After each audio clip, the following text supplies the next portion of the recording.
Bíblia então no livro de Atos dos Apóstolos, no capítulo número 3, é uma passagem bastante conhecida, que eu quero ler essa história contigo, no nome do Senhor Jesus, todos acompanhando comigo, que eu creio que Deus tem algo para falar conosco nessa noite, no nome de Jesus. Aleluia. Todos encontraram? Livro de Atos dos Apóstolos, capítulo número 3 e o verso de número 1. Começaremos a partir dele, até onde o Senhor nos permitir. Quero que você preste bastante atenção no que está escrito nessas palavras, para nós entendermos o que Deus tem para nós nessa noite. Diz a palavra do Senhor assim: Pedro e João subiam juntos ao templo à hora da oração, a nona, e era trazido um varão que desde o ventre da sua mão era coxo, o qual todos os dias punham à porta do templo chamada Formosa, para pedir esmolas aos que entravam. Ele, vendo a Pedro e a João que iam entrando no templo, pediu que lhe dessem uma esmola. E Pedro e João, fitando os olhos nele, disse: olha para nós. E olhou para ele, esperando receber alguma coisa. E disse Pedro: não tenho prata nem ouro, mas o que eu tenho eu te dou. Levanta e anda no nome de Jesus Cristo Nazareno. E tomando-o pela mão direita, o levantou, e logo os seus pés e tornozelos se firmaram. E saltando ele, pôs-se em pé, e andou e entrou com eles no templo, andando e saltando e louvando a Deus. E todo o povo viu andar e louvar a Deus, e conheciam-no, pois ele era o que sempre estava assentado a pedir esmola na porta formosa do templo. E ficavam cheios de pasmos e assombro pelo que lhe acontecera. E apegando-se ele a Pedro e João, todo o povo correu atônito para junto deles no alpendre chamado Salomão. E quando Pedro viu isso, disse ao povo: varões israelitas, por que maravilhais disto?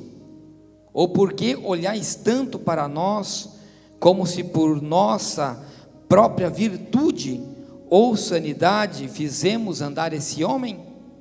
O Deus de Abraão, de Isaque e de Jacó, o Deus dos nossos pais, glorificou ao seu Filho, a quem vos entregasse perante a face de Pilatos, negaste, tendo ele determinado que fosse solto. Mas vós negastes o santo, o justo, e pediste que se vos desse um homem em homicida. E mataste ao príncipe da vida, o qual Deus ressuscitou dos mortos, do que nós somos testemunhas. E pela fé no seu nome, fez o seu nome fortalecer a este que vedes e conheceis. E a fé que é por ele deu a este, na presença de todos nós, esta perfeita saúde. Incline seus olhos para baixo, feche-os, que vamos orar ao Senhor. Pai, mais uma vez, Deus, nós entramos na sua presença, te damos graças por estarmos aqui na sua casa. Te peço, Pai, abra nossa mente, nosso coração para receber a tua palavra. Pai, livra-nos todo o nosso pensamento, toda a nossa distração. Não permita, Deus, que nenhuma ação do diabo, que nenhum espírito de distração, ele venha a impedir a sua palavra estar conosco nesse momento, no nome do Senhor Jesus, amém, amém e amém. A igreja dando um aplauso para o Senhor, pode tomar assento. Aleluia, aleluia, aleluia, aleluia, glória a Deus. Uma história muito conhecida de todos os irmãos, mas diz a palavra do Senhor que essa dupla, Pedro e João, e se nota pela história, pela palavra, pela Bíblia, que eram dois homens muito unidos, pescavam juntos, estavam no Monte Tabor, quando Jesus se transfigurou e transformou, eles disseram para o Senhor: como é bom estar aqui nesse lugar, porque viram a face do Senhor glorificada. Estavam juntos esses dois homens. Esses dois homens estavam juntos no momento da ceia, na última ceia do Senhor. Esses dois homens, eles estavam juntos quando eles oravam, quando eles subiam ao templo para orar. Se nota que esses dois homens de Deus, eles tinham o hábito de estarem juntos. E nesse momento, como diz a história, a palavra do Senhor diz que eles estavam indo, e era um costume dos judeus, eles orarem 3 vezes por dia. Essa hora, a chamada nona, era aproximadamente 3 horas da tarde. E aqueles dois homens, então, eles subiam para o templo para poder orar, para buscar ao Senhor. Os judeus tinham esse hábito.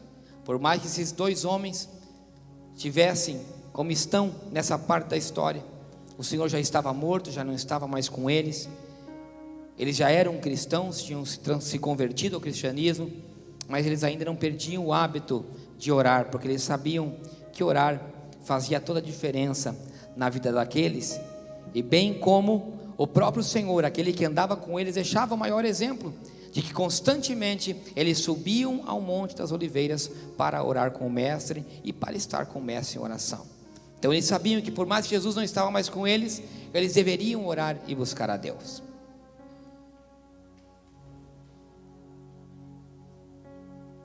E diz a palavra do Senhor que eles entravam pela porta formosa, e ali havia um homem, um coxo de nascença, ou seja, aquele menino que já era um homem naquele momento, nunca teve o prazer de andar, nunca pôde como nós, quem sabe, correr, fazer alguma brincadeira, sempre foi coxo.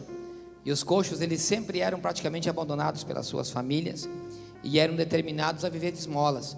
Então as pessoas, e não só viver de esmolas, mas bem como depender de certas pessoas para serem colocados à porta do templo para receber uma esmola.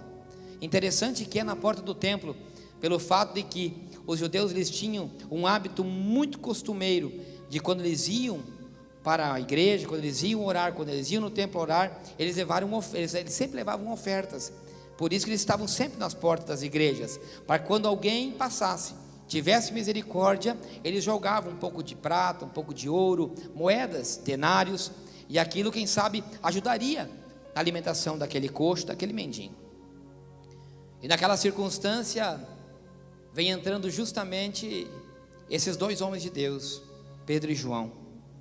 E quando aquele homem, aquele coxo, ele olha para aqueles dois homens, não sabiam que eram os dois homens de Deus, mas ele diz uma frase que a mim me chama a atenção. Me chama a atenção porque tem uma certa relação para a porta a qual ele estava exatamente colocado. Ele diz assim para aqueles dois homens: e olhou para eles, esperando receber alguma coisa. Essa palavra não quer dizer que eles esperavam diretamente uma esmola ou dinheiro. Diz que eles estavam esperando alguma coisa. E quantos de nós que sempre estamos esperando alguma coisa da parte do Senhor? Aqui não se diz diretamente de dinheiro, não se fala exatamente de dinheiro. Se dá a entender que é dinheiro pelo fato de ser uma esmola. Só que ele disse: eu quero alguma coisa. Porque aquele homem não tinha nada. Aquele homem não tinha tido infância. Quem sabe o abandono dos pais. Era muito costumeiro naquela época, na época medieval e muito pouco posterior a Cristo, que quando alguém nascesse com problema das pernas de nascimento ou algum defeito, eram abandonados. As crianças desde bebê eram abandonadas. Elas eram abandonadas para morrer, porque a dificuldade, como a luta era muito grande, não sabia se o pai ia viver muito tempo, a mãe ia viver muito tempo, e um filho coxo, um filho defeituoso, morreria e passaria muita necessidade.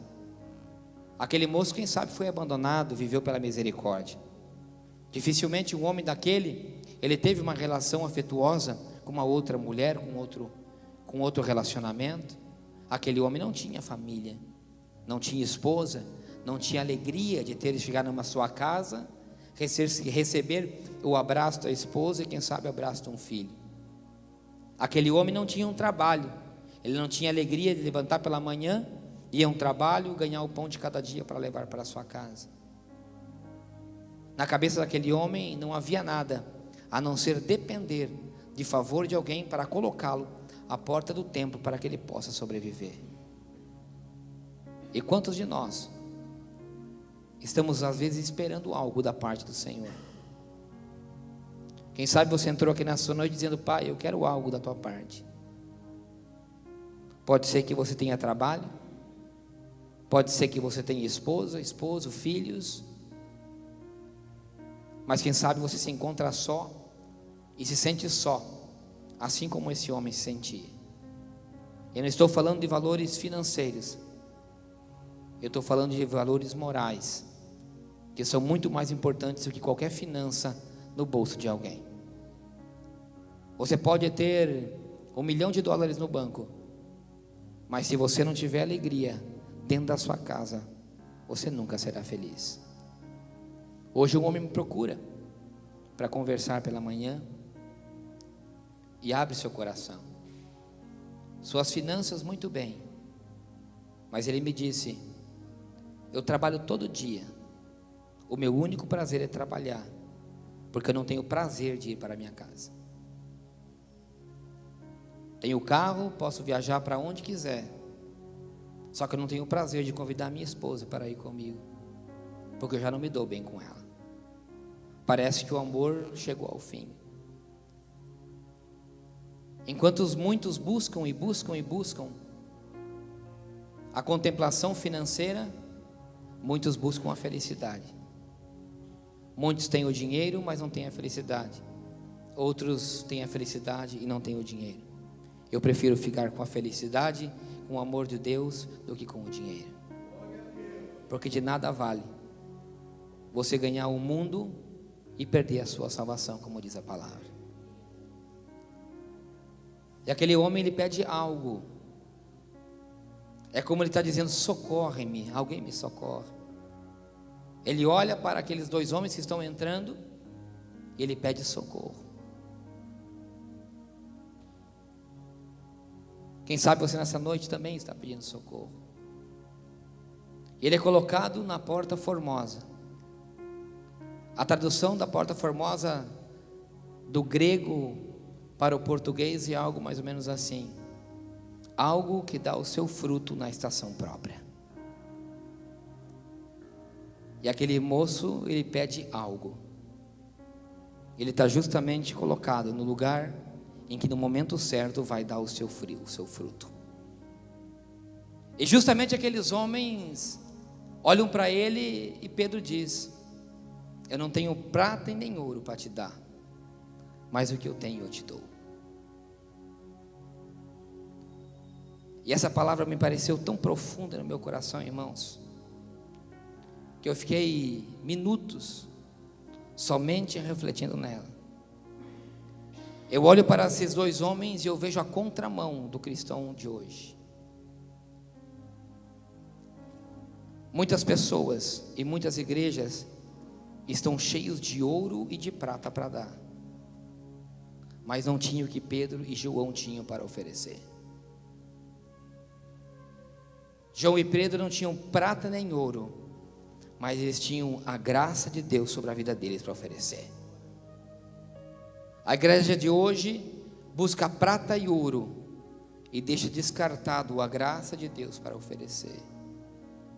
A igreja de hoje busca métodos para ganhar dinheiro e métodos para ganhar melhores pessoas, mas Deus procura melhores homens para ganhar mais almas.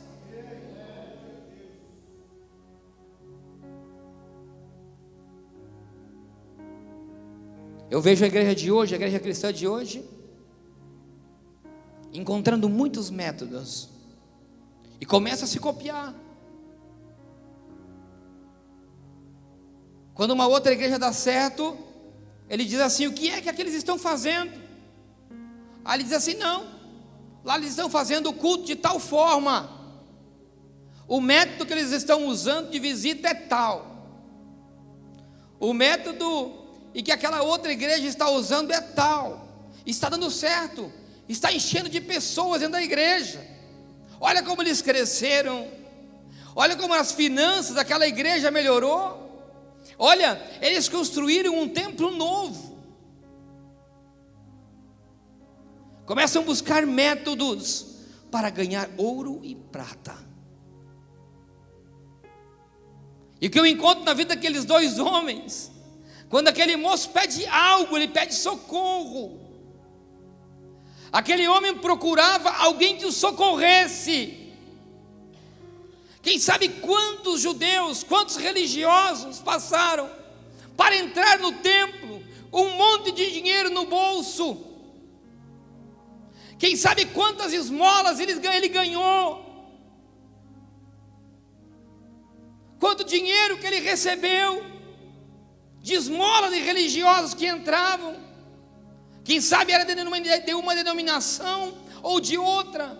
Um chegava e ofertava mais, porque via que o outro também ofertava mais na vida daquele moço. Mas aquele coxo, ele não queria dinheiro. Quem sabe ele precisava algo que socorresse a sua alma. Aquele homem, ele procurava socorro para o sentimento do seu coração. Ele, quem sabe, não queria dinheiro. Ele queria, quem sabe, o abraço de alguém.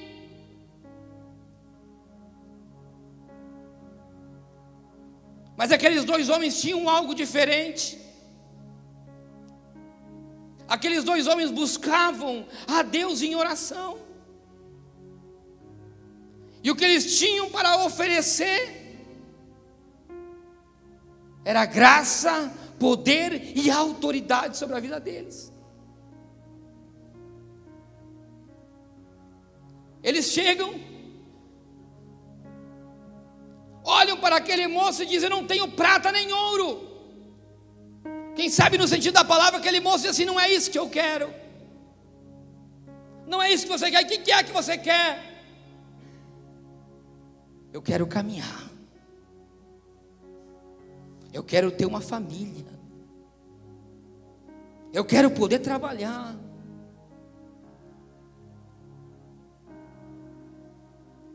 O que eu quero é ter uma vida digna. Eu quero que alguém me abrace e alguém me ame, e não me olhe como um miserável.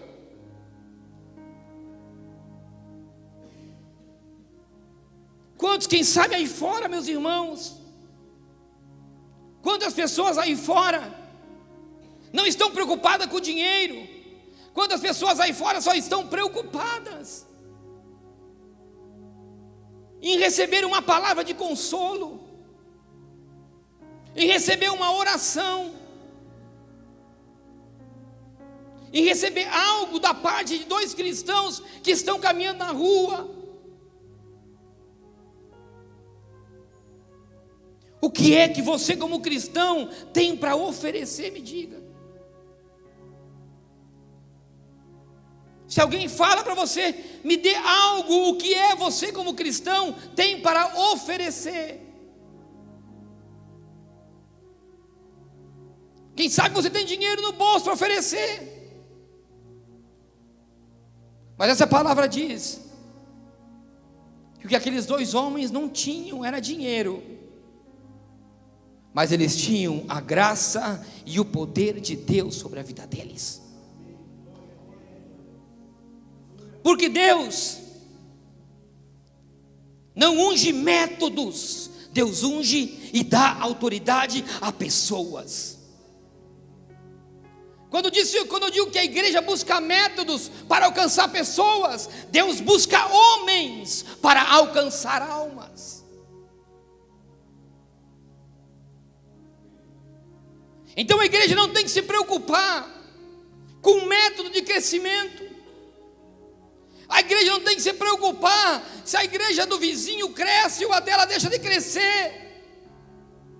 A igreja tem que se preocupar de ser homens e mulheres melhores, e que sejam homens e mulheres que tenham algo para oferecer para quem precisa, mas para almas que precisam de socorro. Eu vejo a igreja tão preocupada, de um modo geral, meus irmãos. A única preocupação dos últimos dias são as finanças da igreja, são campanhas e campanhas para o enriquecimento do povo, para tirar as pessoas da lona, porque quebraram. São campanhas para que eles sejam abençoados e sejam prósperos. Mas aqueles homens, eles não tinham prata nem ouro, mas eles tinham o que aquele homem precisava. O que aquele homem precisava era de 2 homens com unção e autoridade de Deus, para que quando dirigisse a palavra para ele, ele pudesse receber um milagre da parte de Deus na vida dele. Então quando aquele homem diz: eu não tenho ouro nem prata, mas o que eu tenho eu te dou, ele diz uma palavra-chave que está em João capítulo 16 e verso de número 23: tudo o que pedires em meu nome recebereis. Ele diz: o que eu não tenho, prata nem ouro eu não tenho, mas o que eu tenho eu te dou. Levanta e anda no nome do Senhor Jesus. Instantaneamente aquele homem começa a pular, os seus pés, os seus tornozelos, eles se tornam algo que ele nunca teve na vida, conseguir se colocar de pé. Me diga algo, meu irmão e minha irmã, e faça algo na sua memória.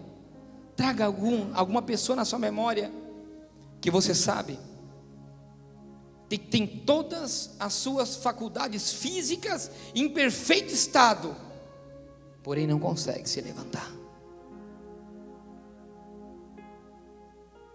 Quantos que você conhece que estão rastejando e não conseguem se colocar de pé?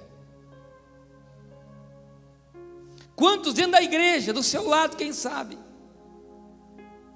que são como esse homem, um coxo, que caminha e anda para todos os lados, mas espiritualmente está no chão há tempo, sentado não na porta de um templo, mas dentro de um templo. E enquanto que a igreja do Senhor se preocupa em construir grandes templos, trazendo cedros de outros lugares do mundo, colocando cadeiras para pastores se sentar, de 5 ou 10 mil reais,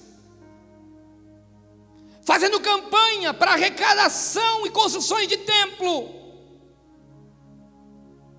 Aqueles 2 homens não estavam preocupados com ouro e com a prata, porque o mais valioso eles tinham, algo que eles tinham adquirido com a intimidade com Deus e a oração, a unção e a autoridade por parte de Deus.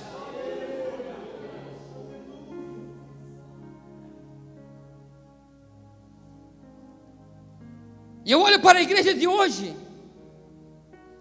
e milagre já não acontece mais, Fábio. Milagre não acontece. Faz quanto tempo que você não vê um coxo sair caminhando, um cego voltar a ver? Faz quanto tempo que você não vê algum milagre de um cego voltar a enxergar, um surdo ouvir? A igreja de hoje não consegue ser liberta do demônio da depressão, do demônio que age dentro da casa, do divórcio, da contenda. Sabe por quê? Porque é uma igreja que não ora mais, é uma igreja que não busca a intimidade com Deus. Se você ler o livro de Atos, diz o Senhor Jesus, antes de subir aos céus, fiquem em Jerusalém, se unam, entrem no cenáculo e orem, até que venha do alto o revestimento sobre as suas vidas, e isso lhe dará poder e virtude, a virtude do Espírito Santo.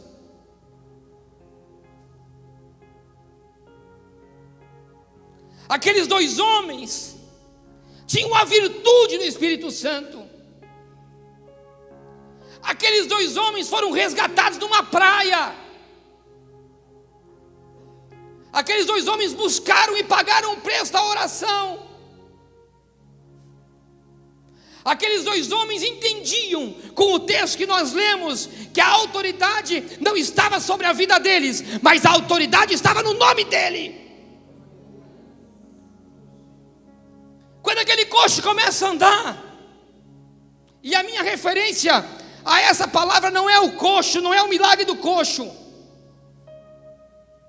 é a intimidade que aqueles 2 homens tinham com Deus, sem um dinheiro no bolso. E a igreja de hoje coloca Deus num patamar de que, se não é abençoada, ela não está com Deus. Se essa pessoa passa necessidade financeira, é porque ela está desviada. Se está passando perrengue, é porque não está na brecha.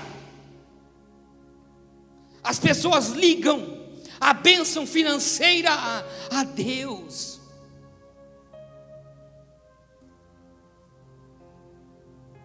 Mas Deus não habita nas finanças. Deus habita no coração de um homem adorador, de um homem que é capaz de renunciar ao ouro e à prata para ter intimidade com Ele. Eu encontro uma igreja hoje que vai dormir cedo porque não quer levantar cansado, porque tem que trabalhar. Eu não sou contra alguém trabalhar, eu sou o primeiro que incentivo a trabalhar, até mesmo que a minha Bíblia me ensina que aquele que trabalha não come.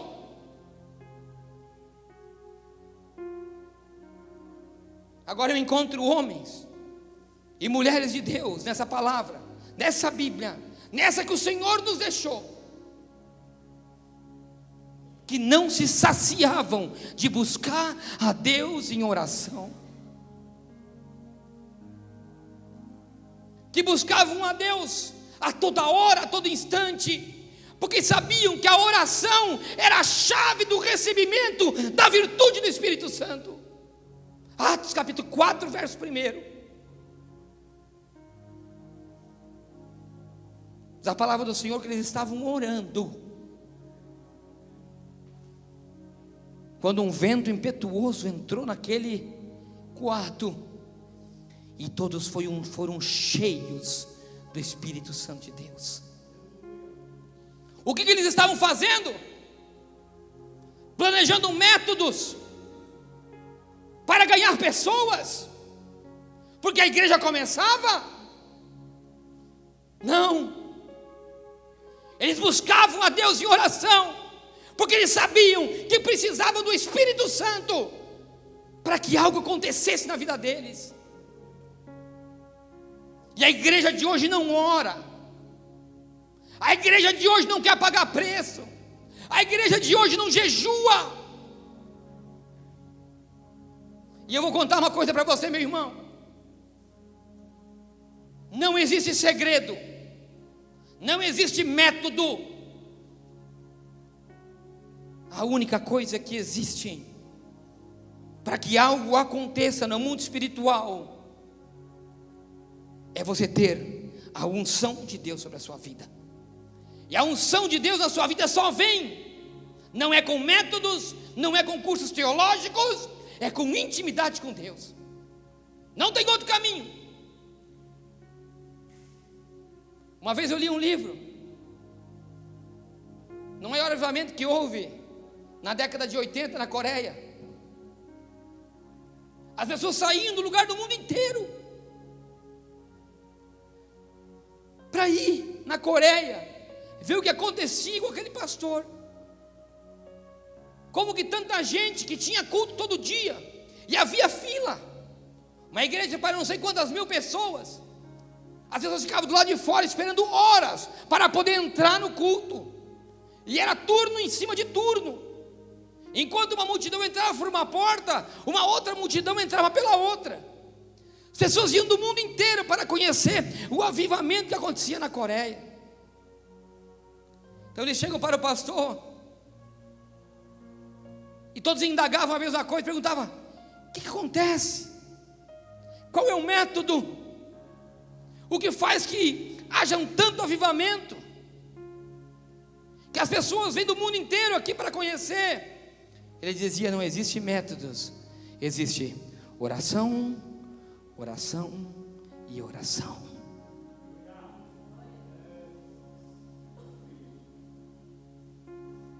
A oração, ela enche o homem do Espírito Santo de Deus. A oração, ela é capaz de superar todo o ouro e toda a prata do mundo. Porque alguém que tem o Senhor no seu coração, ele não tem temores. Alguém que tem Deus no seu coração não tem medos, não tem temores. Os milagres acontecem. Aquele homem, ele olha para aqueles dois e diz: me dá algo.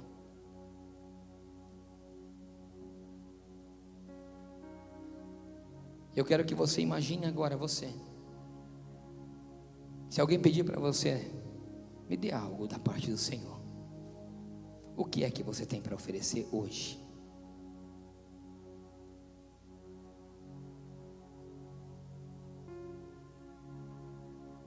Tem pessoas que não têm coragem de orar por uma outra pessoa. Dão conselhos, mas não oram. Sabe por que não ora? Porque não tem o costume de orar.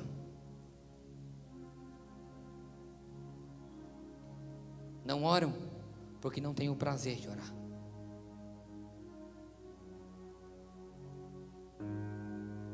Eu conversei com aquele homem pela manhã e eu disse: Deus pode mudar a sua história. E aquele homem com lágrimas, ele dizia: não, eu vou pedir minha separação. Eu digo: não, não peço a tua separação, não peço o divórcio. Chame a sua esposa para conversar. Conte quais são os seus medos. Conte quais são as suas aflições. Peça quais são as suas aflições, quais são os medos dela. Eu falei: mas antes, nós vamos dobrar o nosso joelho, nós vamos orar. Eu não posso sair daqui sem orar com você. Não importa. Estávamos num lugar de trabalho. Dobramos o nosso joelho. Eu disse: Deus,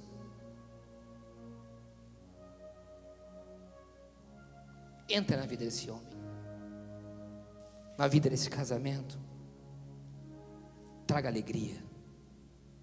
Coloca o teu amor, restaura. O que eu tinha para oferecer não era ouro nem prata. O que eu tinha para oferecer naquele momento era uma oração por alguém. Eu quero conscientizar a igreja de hoje que você tem muito mais para dar para alguém do que você pode imaginar. Que independente do seu grau teológico, da igreja que você congrega, da posição ministerial que você tem, você tem muito para dar. Eu quero que você saiba que você é uma arma de Deus. Eu quero que você saiba que Deus precisa de você e Ele quer te usar. Eu quero que você saiba que você é um instrumento de Deus. A única coisa que a igreja tem que se fazer é orar. Para nós recebermos a virtude do Espírito, nós temos que orar. Nós temos que clamar a Deus em oração. E interessante algo que eu encontro na palavra,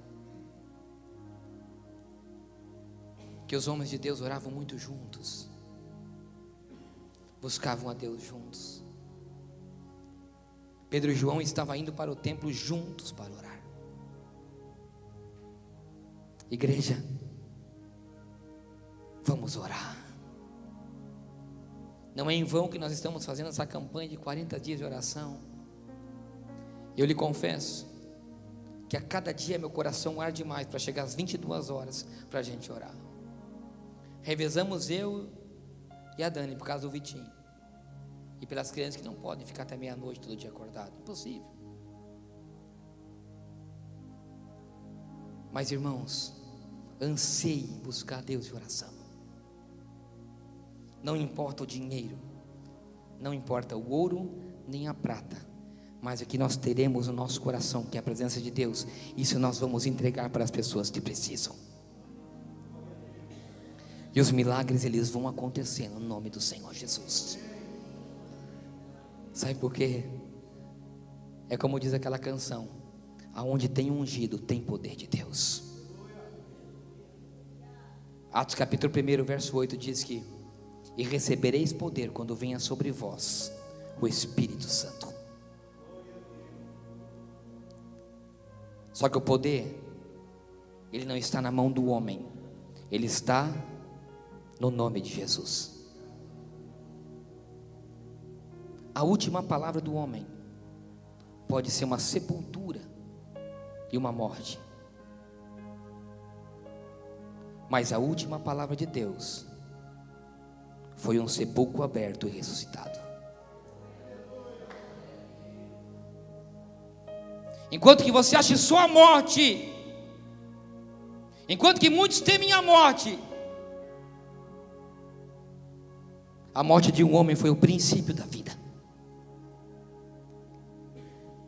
Foi isso que ele disse aqui: mataste o príncipe da vida.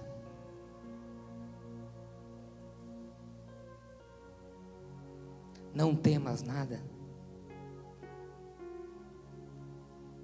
Por isso que Paulo dizia que nem a morte pode me separar do amor de Deus. A graça de Deus, ela é sobre você.